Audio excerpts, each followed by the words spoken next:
The most dangerous wrath isn't the one that screams, but the one that waits patiently in the silence for the perfect moment. Experience the gripping tales of calculated revenge and the ultimate price of betrayal.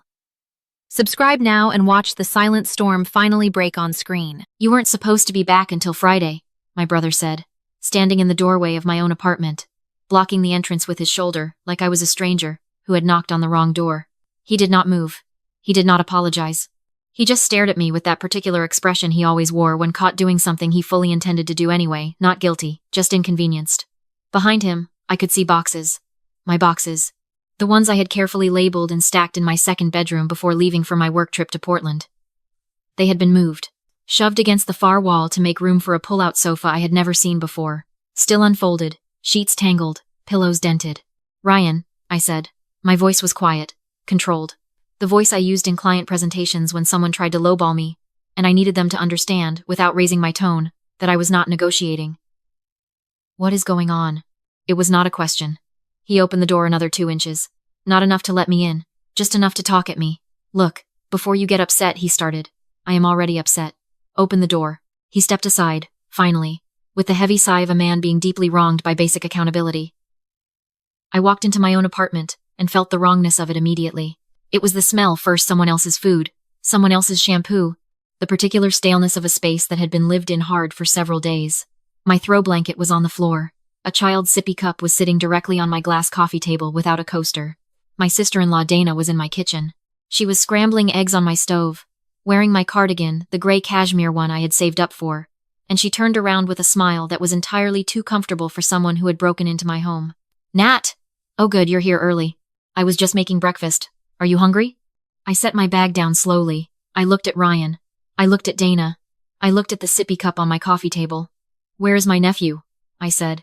"Napping in your room," Ryan said, with zero hesitation, as if telling me a 4-year-old had been installed in my bedroom was a normal piece of information to deliver. I breathed through my nose. "Ryan, you have a key to this apartment for one reason. 1. Emergencies. Watering my plant when I travel. That is it." "This is an emergency," he said, dropping onto my couch with the ease of a man who had been sitting on it for days. "Dana and I are in between places right now. The new apartment doesn't open up until the 15th. We needed somewhere for a week, maybe 10 days. You weren't even supposed to be here. That is not the point. We didn't have anywhere else to go, Nat." Dana set the spatula down and turned to face me fully. Already shifting into the tone, I recognized the soft, wounded voice she deployed when she wanted to make a reasonable person feel like a monster. "We have a child. You know how hard it is to find short-term housing with a toddler. We called 3 hotels. They either don't allow kids, or they're way too expensive right now. You could have called me," I said. "You were working," Ryan said. "You always say not to bother you when you're on a project. That applies to texts about family drama. Not to you moving into my apartment." "It's only temporary," Dana said, smiling again, the smile that said she believed this conversation was already over. "We'll be out by the 15th. 2 weeks, tops. You've got the second bedroom. And honestly, Nat, you're barely here anyway. You're always traveling for work." And there it was. The justification that told me everything. You're barely here anyway. You have extra space.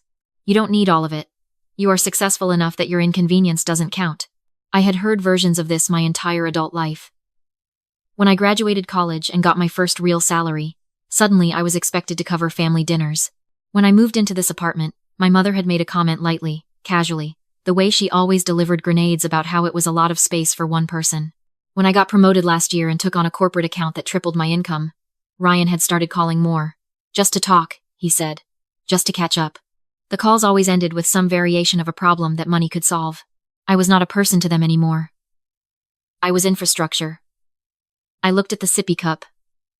I looked at my cashmere cardigan on my sister-in-law's shoulders. I looked at my boxes, shoved against the wall to make room for their furniture in my second bedroom. "I need some air," I said. "See, she's fine," Ryan said to Dana, already reaching for the TV remote. I walked out of my own apartment and stood in the hallway, pressing my back against the closed door. I was not fine, but I was thinking, and when I start thinking quietly, people who know me get nervous. My brother had never learned that. He still thought my silence meant acceptance. He thought my politeness was weakness. He had spent 30 years watching me smooth things over, absorb the inconvenience, be the bigger person, and he had mistaken all of that grace for permission. He had made his move. He thought he had won because he was inside and I was in the hallway.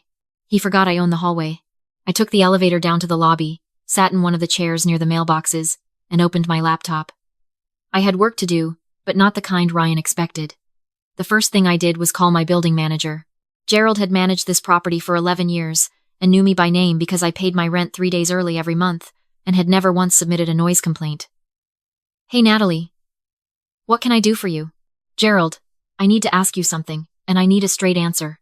If I have unauthorized occupants in my unit, people staying more than 72 hours without being on the lease, what are my options as the leaseholder?" A pause. "Are we talking about a situation?" "We are talking about a situation." "Okay." His voice shifted into professional mode. "First, they are not on the lease, so they have no tenant protections. At 72 hours, you can formally request removal. If they refuse, you involve me, and we escalate to management. We don't mess around with unauthorized occupants because of our insurance policy." "You want me to come up there?" "Not yet," I said. "I want to do this carefully. You've got until 72 hours before it gets complicated. After that, if they've established residency mail delivered here, that sort of thing, it gets messier." I thanked him and hung up. Then I sat and thought about the best way to solve this problem in a way that would be permanent, not just for this incident, but for every future incident. Because this was not the first time Ryan had taken something of mine without asking, and framed it as a family favor. It was just the first time he had done it to something I couldn't easily replace. I needed to end the pattern, not just the intrusion. I went back upstairs. Dana had finished the eggs. Ryan was watching something on my television.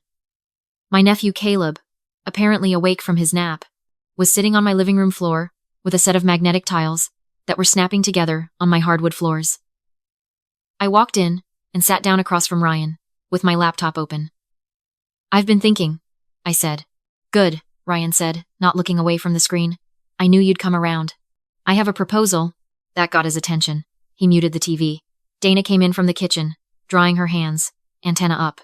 "If you're going to stay here," I said, keeping my voice warm and reasonable, "we need to do it right. I have a sublease clause in my lease that allows short-term occupants if they're documented. I need to protect myself legally. My renter's insurance won't cover damages from undocumented guests." "We're not guests," Dana said, with a faint edge. "We're family, which is exactly why I want to protect all of us," I said, nodding. "If Caleb falls and gets hurt here, and you're not documented as an authorized occupant, there could be liability issues for both of us. This just makes it official and safe." Ryan's shoulders relaxed. This was the language he trusted. Practical, logistical, the kind of thing that sounded like paperwork, instead of a trap. "What do we need to sign?" he said. "Just a short-term occupancy agreement, standard stuff. It documents your dates of stay, confirms you're here with my permission, and outlines basic house rules for insurance purposes. It takes 10 minutes. Dana picked up Caleb and settled him on her hip. "That seems reasonable," she said to Ryan. Ryan shrugged. "Sure, fine. If it makes you feel better." "It would make me feel significantly better," I did not say. I opened the document I had been drafting in the lobby. I had not been writing a sublease. A sublease would give them tenant rights. What I had written was a licensed occupancy agreement, a specific legal instrument that creates a revocable license, not a tenancy. The difference was everything. A tenant has possession. A licensed occupant has permission. Permission can be withdrawn. I had learned this 2 years ago when I helped a friend navigate a situation with a roommate who refused to leave. The attorney she hired had explained it clearly. The moment someone pays rent or establishes tenancy, removing them requires court proceedings that can take months. But a properly written license agreement, signed before tenancy is established, keeps all the power with the property holder. Ryan and Dana had been here for 4 days. They had not paid anything. They had not received mail here. I was still within the window. I buried the important clauses in the middle sections, between the insurance language and the house rules, exactly where no one reads carefully. Clause 6.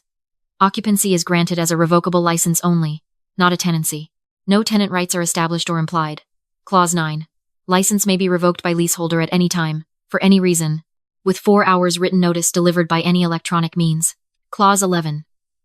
Occupants consent to security camera monitoring of common areas, including living room, kitchen, and hallways, for property protection purposes. Clause 14. Occupants acknowledge that any property damage, including, but not limited to surfaces, furniture, and personal items, will be assessed and billed at replacement value. And the one I was most quietly pleased with. Clause 15. Occupants confirm they are not currently subject to any active eviction proceedings outstanding judgments, or civil suits that could affect their residency status. I printed it from my wireless printer in the second bedroom, which they had thoughtfully not unplugged, and carried the warm pages into the living room. "Here," I said, laying them on the coffee table next to the sippy cup. Ryan picked it up and did what I expected him to do. He flipped immediately to the last page, checked that there was no dollar amount, and picked up the pen. "Should I read the whole thing?" Dana asked, reaching for her own copy. "It's basically the same as any short-term rental agreement," I said pleasantly. "Dates, house rules, the insurance language we talked about. Nothing unusual." She scanned it the way people scan terms and conditions, eyes moving, brain disengaged. She was looking for red flags. Large print red flags. The kind that say things like, "You will owe money," or "You must leave immediately." She didn't find any, because I hadn't written it that way. Ryan signed first, the easy signature of a man who had never read a contract in his life. Dana signed second, printing her name carefully below his in the tidy handwriting of someone who thought legibility made up for comprehension. "There," Ryan said, handing the pages back. "Happy now?" "Very," I said honestly. I signed my own name, tucked all 3 copies into my laptop bag, and stood up. "I'm going to head to the office for a few hours," I said. "There are clean towels in the hall closet. Please use coasters on the coffee table." Sure, Ryan said, already unmuting the television. I picked up my bag, I picked up my laptop, and I walked out of my apartment for the second time that day. This time, I was smiling. I was not going to the office. I was going to a coffee shop 4 blocks away, where I ordered an Americano, opened my laptop, and pulled up the property management app I had installed when I updated my smart home system 6 months ago. My apartment had been a project. I had spent 18 months turning it into exactly the space I wanted. Good lighting, good locks, a security system I controlled from my phone. I had installed the cameras for safety, but I had never really needed them until today. The kitchen feed was clear. I could see the counter, the stove, the refrigerator. Dana was making a phone call. I turned up the audio. She actually bought it. Yeah, she made us sign something, but Ryan looked at it and said, "It's just insurance stuff." I don't know. She seemed fine when she left. I think she just needed to feel in control for a minute. You know how she gets. A pause while the other person spoke. "Honestly, I think we can probably push the 15th. Ryan talked to the landlord and there might be a delay. Maybe 3 weeks total. Nat won't say anything. She never does." I set down my coffee cup. She never does. I opened a new browser tab and pulled up the county property records portal. I entered Dana's maiden name, her previous address, and the city where they had lived before this one. It took 4 minutes. 2 evictions, one in 2021, one in 2023, both for non-payment. I entered Ryan's name. 1 eviction, 2022. A civil judgment for $4,200 in unpaid rent and property damage, still outstanding. I leaned back in my chair. The new apartment they were supposedly moving into on the 15th. I called the number Ryan had mentioned casually in an earlier conversation, the property management company he had referenced when explaining why they needed temporary housing. I asked whether they had a Ryan Calloway on an upcoming lease agreement. After a brief hold. No record of that name. No upcoming lease. No application on file. There was no new apartment. There had never been a new apartment. They had not needed 10 days. They had needed a permanent solution, and I was it. I sat with that for a long moment, the coffee shop noise washing around me, espresso machines, laptop keys, someone's conference call playing too loud. I thought about all the times I had smoothed things over. The birthday dinners I had paid for without comment. The loan I had given Ryan 3 years ago that was never mentioned again. The holidays I had swallowed my feelings at to keep the peace. Because keeping the peace was what I did. Because I was the responsible one. The stable one. The one who had it together. Which apparently translated to the one who could absorb whatever everyone else could not handle. I thought about my cashmere cardigan on my sister-in-law's shoulders. I thought about Clause 9. License may be revoked by leaseholder at any time, for any reason, with 4 hours written notice delivered by any electronic means. I checked the time. It was 11:14 inches the morning. If I sent notice now, they would need to be out by 3:14 p.m. I ordered a second coffee. I drafted the notice carefully. Professional, factual, no anger, no accusations. I cited the agreement, the clause number, the delivery time. I noted that failure to vacate by the stated time would result in involvement of building management and, if necessary, local authorities. I attached a copy of the signed agreement. I sent it to both of their email addresses at 11:17 a.m. Then I opened the smart home app. At 11:20, I turned off the Wi-Fi. The camera feed stayed up, they ran on cellular backup for exactly this reason, and within 4 minutes I could see Ryan standing in the living room, holding his phone out like he was trying to find a signal. At 11:35, I adjusted the thermostat to 62 degrees. Not cruel. Just uncomfortable. The temperature of a space that is telling you, gently, that it is no longer yours. By noon, the cameras showed Dana and Ryan in a heated discussion in the kitchen. She was holding her phone to her ear. He was pulling up the lease agreement on his tablet, the one I had given him, and actually reading it for the first time. I watched the moment he found Clause 6. I watched his expression change. At 12:47, I received a text from Ryan. "This isn't legal." I replied with the Oregon State Bar's summary on licensed occupancy agreements and a link to the relevant statute. At 1:15, my phone rang. It was my mother. I let it go to voicemail. At 1:22, I received a voicemail from my mother, explaining that Ryan had called her, that I was being cruel, that family was supposed to help family, that she had raised me better than this, that Dana was practically in tears, and that Caleb did not understand what was happening. I listened to the whole thing. Then I pulled up the camera feed and watched Ryan carry their pull-out sofa to the front door. They were out by 2:50 p.m., 24 minutes before the deadline. I sat in the coffee shop until 3:30, finishing my second Americano and answering emails. Then I walked back to my apartment, let myself in, and stood in the quiet of my own living room. My throw blanket was still on the floor.